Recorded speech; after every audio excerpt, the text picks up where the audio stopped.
আমরা শপথ করছি নিজে নেশা করব না, অন্যকে নেশা করতে উৎসাহ দেব না। গঙ্গারামপুরে নেশামুক্তি ভারত সপ্তাহ 2026 উপলক্ষে সচেতনতামূলক কর্মসূচি গঙ্গারামপুর ব্লক প্রশাসনের উদ্যোগে শুক্রবার পালিত হল নেশামুক্তি ভারত সপ্তাহ 2026। এই উপলক্ষে গঙ্গারামপুর ব্লকের সর্বমঙ্গলা উচ্চ বিদ্যালয়ের ছাত্রছাত্রীদের নিয়ে এক বিশেষ মাদক বিরোধী সচেতনতামূলক অনুষ্ঠানের আয়োজন করা হয়। অনুষ্ঠানে বিভিন্ন কর্মসূচির মাধ্যমে শিক্ষার্থীদের মাদকাসক্তির কুফল, নেশার ভয়াবহ সামাজিক ও শারীরিক প্রভাব এবং মাদক মুক্ত সমাজ গঠনে যুব সমাজের ভূমিকা সম্পর্কে সচেতন করা হয়।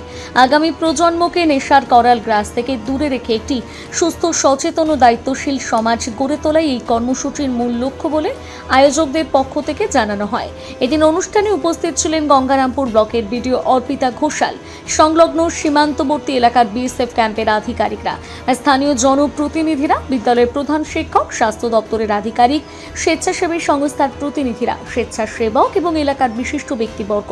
গঙ্গারামপুর ব্লকের বিডিও অর্পিতা ঘোষাল জানান, ছাত্রছাত্রীদের মধ্যে ছোটবেলা থেকেই মাদক বিরোধী সচেতনতা গড়ে তোলা অত্যন্ত জরুরি। সেই লক্ষ্যে এই ধরনের কর্মসূচির আয়োজন করা হয়েছে। ভবিষ্যতে সমাজের বিভিন্ন স্তরের মানুষকে যুক্ত করে মাদক বিরোধী সচেতনতামূলক কর্মসূচি ধারাবাহিকভাবে চালিয়ে যাওয়া হবে।